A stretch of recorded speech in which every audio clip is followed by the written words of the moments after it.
Welcome to the NBA Coast to Coast podcast brought to you by thelines.com. Coming to you from the West Coast, Josh Lander, joined by Nate Weitzer. He's on the East Coast, and we're rolling along in this postseason, baby. Got Wednesdays, 2 more games here for you. Game 5s as we roll along. The Celtics got a shot to clinch right now, get to that Eastern Conference Finals.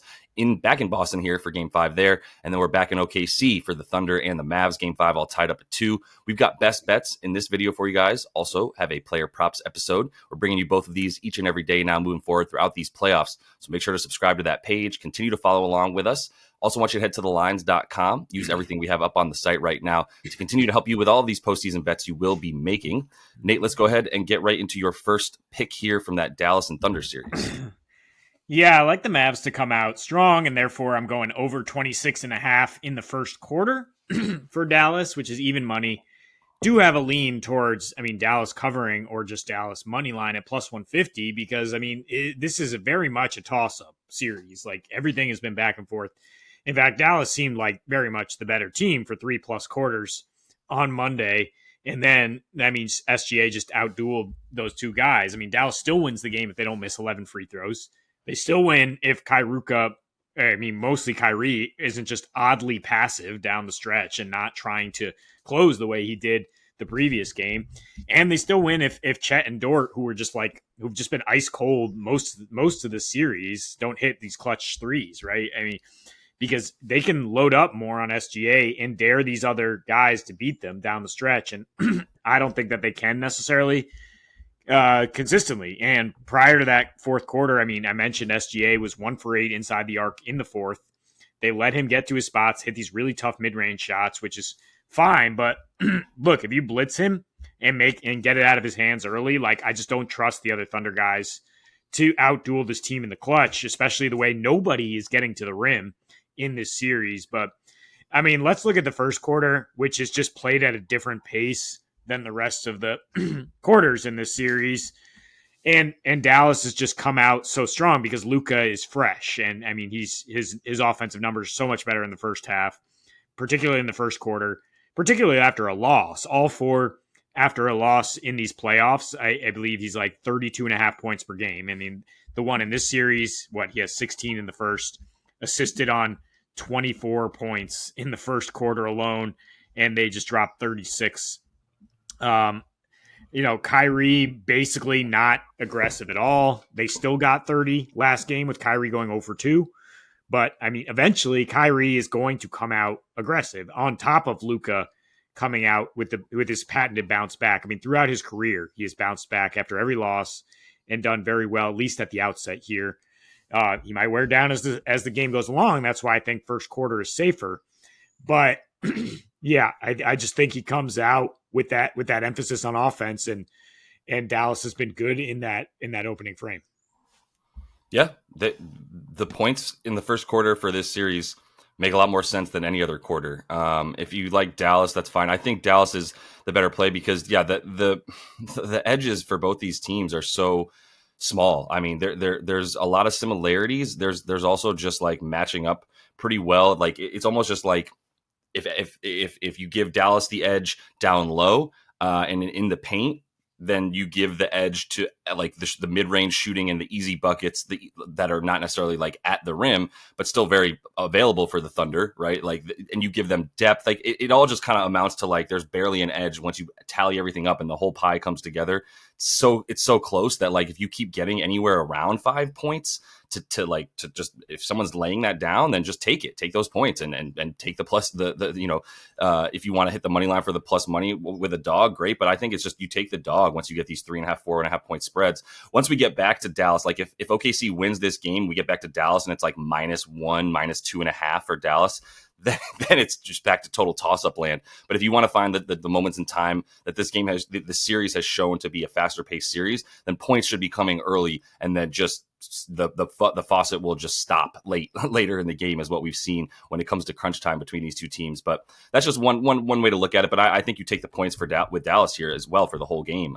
In addition to all this, I was saying to you earlier, feels like some of the Thunder wins are a bit flukier. It's not the word I want to use, but it's early here, and that's the best I got for you right now, because it feels like you can bank on what Dallas has done a little bit more, and they're not relying on the other team to mess up the way Dallas has sort of messed up a couple things, including those free throws, and then a little bit of luck there with some guys that have been cold shooting. Chet only took 2 threes, hit the one that they needed him to hit, and that was very helpful. And then Dallas misses the free throws. So I'm going to stick in this game though real quick with one of our favorite head-to-head bets here. And I mean, look, man, like I'm getting a 1.5 for Daniel Gafford on the rebounds versus Chet. So you head over to DraftKings if you want, and I'll talk about this anyway, because I know Nate was going to ask me the question. I'll let you ask me at the end, which bet would you take if you don't have DraftKings? I'll let you ask me that, and I'm going to just go into the bet real quick. The head-to-head stuff here that you can get on DraftKings, something we've been going back to. If you go over to that head-to-head props tab in this game for the Mavs and the Thunder, you can find rebounds. You can take Chet versus Gafford as an option. There's a few other options too, like Jalen Williams versus X player on the Mavs, whatever. But I'm taking Gafford plus 1.5 is what this is lined at. Minus 105 as well for him to get one fewer or more rebounds than Chet Holmgren, right? And for me, like I was ready to continue to fade Chet on the rebounds. Like Chet had 1 rebound at the half last game, and then in the second half, Mavs go just stone cold, man. They're bricking everything. They end up with 96 points despite leading at the half. And for this Thunder team to come back that way, obviously there had to be a few more misses for the Mavs in general, which led to Chet Holmgren getting a bunch more rebounds. But I don't think you want to bank on that terrible second half shooting being the way that Chet keeps getting boards. Like he's had rebound chances. In fact, he's had rebound chances all season, but that doesn't lead to him getting the boards, as we know, because he's able to get boxed out so easily. And pretty much Gafford has sunned him since he's played against him. Even when he was on the Wizards, he sort of owned him and bullied him the way we've been talking about. The thing, before I get into anything more, like the thing that would scare you about this bet is Derek Lively's getting fourth quarter minutes.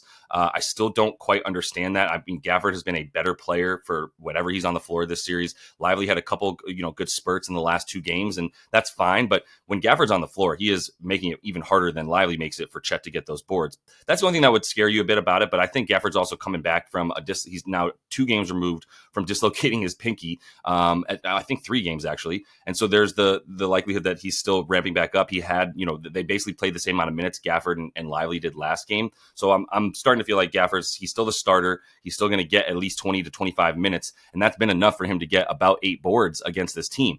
In 3 of 4 games this series, Gafford's covered that number. The only game he failed to cover the plus 1.5 was game 3 there, where he, like I said, he was just coming back from dislocating that pinky in game 2. And as a result, didn't really quite get the same amount of minutes. But then last game comes right back, has 8 boards.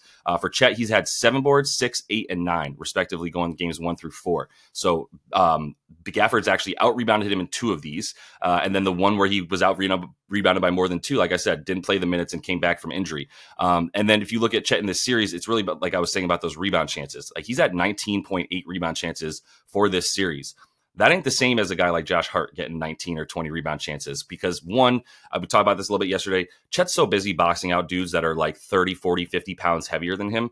That's a task unto itself, and then it's not necessarily his job to go get the rebound. And we've seen guys like J Dub rather, and Shai Gilgeous be the beneficiary of that and go in and make sure they get those rebounds for this Thunder team if Chet's doing the work to box out guys way bigger than him at this point.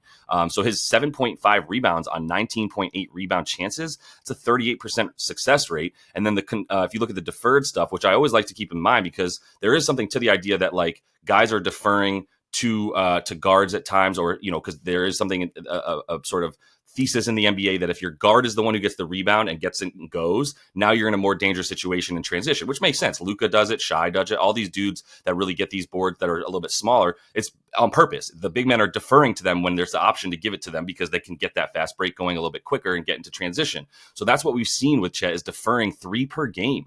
Three deferred rebound chances per game for a center is a lot, honestly. Gafford's at 0.2, and that's with Luka on his team, who is arguably the best, get it and go guy in the league at this point in terms of the ability to rebound combined with the ability to start a transition there.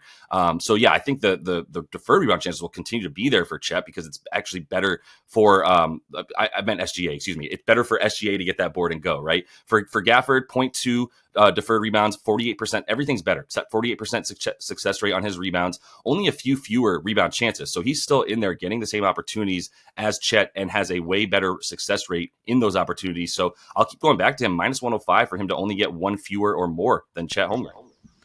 Yeah, I was actually going to ask you what's the Luka head-to-head because, I mean, Dallas is still deferring a lot. I mean, that's what the number is for Gafford. My eyes tell me that he is deferring more to Luka. I mean, and just what you talked about with Luka guarding like the least offensive threat and being the low man and just coming off the weak side and just gobbling up these easy boards makes me think Luka's due for another double-digit rebound game. I know what you're going to take if it's over versus under. You're taking a Chet under, aren't you? 8.5 boards is a lot for a guy who, like you said, had one in the first half and is just not really built for this in terms of like getting tough playoff rebounds. I mean, he's a great rim protector, great skilled five, but like, yeah, I don't see him pulling down many rebounds in traffic. Yeah, I'm going to do another first quarter bet here. And it's over for both teams in this Cleveland at Boston game. I mean, Donnie Mitchell, it seems like, is closer to doubtful here. Now it looks like Karis LeVert is not going to play as well. I still think Cleveland can come out and I mean, Karis LeVert probably wouldn't see the floor until the end of the first quarter, but they can come out and score at least like 25. Like their best shot is going to come early. Somehow this game got to 67 with no Donnie and with Garland going over in the first quarter last game. Like, I don't even know where the points really came from. And with Donnie deferring in game 2, Cleveland was up 30-24. Like Boston's rare like off night offensively. And right now, I mean, like the Jays are coming out in the first quarter and just running shit. Like, I mean, so you trust Boston to score around 30. Mobley in that game too, with Donnie setting him up a little bit more, had 11, 3, and 4. Talked about how he should continue to have success offensively against Al Horford in particular. These two teams have a 125 offensive rating in the first two in Boston. And this series has been played at a 103 pace in the first quarter. For context, the second half goes down to an 86 pace. The Boston Celtics are the slowest paced team in the second half in these playoffs, but they come out with this force and this pace to their offense where they're just like, because they're so bad down the stretch at times that they're like, look, we just got to put them away early. We win all these 20-point games and it starts with our first quarter offense. Since that embarrassment against Miami in game 2, they're averaging 34 a game in the first, shooting 44% from deep. At home overall in the playoffs, about 32 a game. And you remove that game 3 in Miami where Derek White had to drag their offense. They're scoring actually 36.5 in the first quarter with Tatum and Brown cooking recently, particularly, I mean, Tatum 14 a game the last two, 61%, and then he shoots 33% in the second half. So, I mean, it is all about the hot start for the Boston Celtics, especially at home. Yeah. This is one of those things where there's no adjustments. There's no like game to game that you have to worry about. It's literally just like Boston first quarter, good. And Boston first half, good. Boston down the stretch, not so good. That's a little bit scary. Obviously, like maybe they'll get woken up, and they still haven't woken up because they played a Heat team without its two best scorers, and now they're playing a Cavs team which is now going to has missed its best big man and has missed its best player, and it's the crux of its offense as well for a game. So I don't think Boston is taking this seriously. I'm basically just making the point like, they're going to continue to come out hot, and then nobody is more so susceptible to the human nature aspect of being in a lead and feeling comfortable than this Boston Celtics team. So they are very good at getting out and bullying you off the bat, and then they just like to kind of coast and chill out until the end of the series. And I think maybe there's a really nice already look ahead as we're talking about this angle for like game 1 in Boston in this Eastern Conference Finals. Whoever the hell they play, just come out and take the other team to kind of take it to them in that first game a little bit more, because that's how I kind of see this team playing. But they don't have any problem coming out strong. So let me go back to old reliable, and I think you can even bump this up if you want. But man, this is hit so often. It's hit every game this series. It's a same game parlay, and it's still only minus 105 for Jaylen Brown to get 1 or 5 points in the first quarter or more. Jason Tatum to get 6 points in the first quarter or more. You could bump this to 10 and 7. Honestly, I mean, I think you take 10 for Tatum anyway. I have zero qualms with that, because for the last 5 games since the last game of the Miami series, Jason Tatum is playing the entire first quarter. Jaylen Brown plays the first 9 minutes. That wasn't the case in the first 4 games of that Miami series. In the first 4 games of that series, Tatum averaged 8.3 minutes per game in the first quarter. So obviously, like, he's also shooting better and playing better than he did in the first quarter of those first 4 games.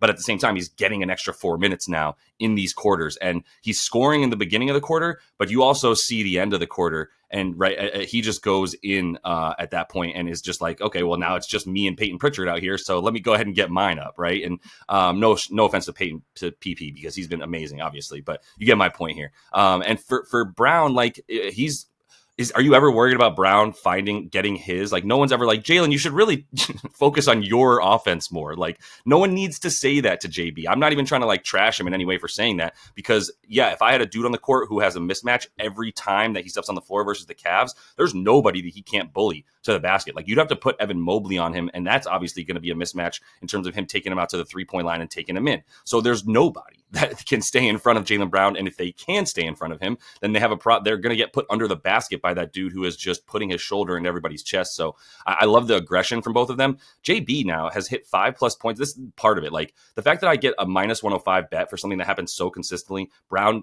has done this now 84% of the time of the season. The whole season, including the playoffs, this man has gone 5+ points 84% of the time. And you add that to a same game parlay, you still get even money for it. So I love that look for him. He's still taking about 4 shots a quarter in the first. When he does get to the free throw line, that's just found money right there, because he has averaged about 2.5. But there's been plenty of games where he's been there 4 times in the first quarter. And obviously, if he's hot from 3, then it's game over. But we don't even need him to be hot from 3 to get these 5 points. So I just keep loving this bet. And like I said, I might start like sprinkling a little bit more on like a 10+ for Tatum. I'll leave Brown at 5+ because that's the anchor of all of this more than anything. And then Tatum to keep kind of doing really awesome stuff in the first quarter. Yeah, I mean, without Porzingis, these two guys are just really like soaking up the usage. And I mean, that's the criticism in down the stretch, is that they're just like taking bad ISO shots, and that's why they've kind of squandered away these leads. But that's also a benefit in the first quarter and first half, where you're just like, we have the 2 best scorers here. We have 2 big mismatches. I'm not going to say whether Donnie's out there or not. Like, he might be the best scorer, but we have 2 guys who can get their shot and be aggressive early, and are clearly, like I said, with Tatum, just shooting much better in the first half. And JB, like you said, just comes out with his hair on fire.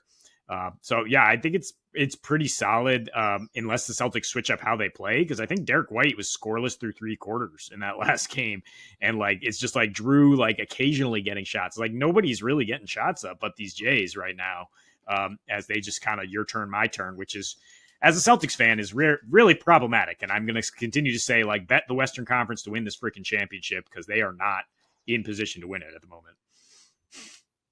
I concur. I don't disagree with any of what you're saying. Keep in mind, Nate is a little bit harder on his Celtics than most. I'm a little bit harder on my Knicks than most. It should just at least be disclosed. I might take a back seat from giving strong-willed opinions about the Knicks, because in part I'm hedging my emotions at times. But more importantly, first quarter Celtics, freight train, book it. So that's all the time we've got for you in best bets, though. Also have play of props up in a separate episode, bringing you both of these each and every day now throughout this postseason. So continue to follow along, and until we see you next, happy betting.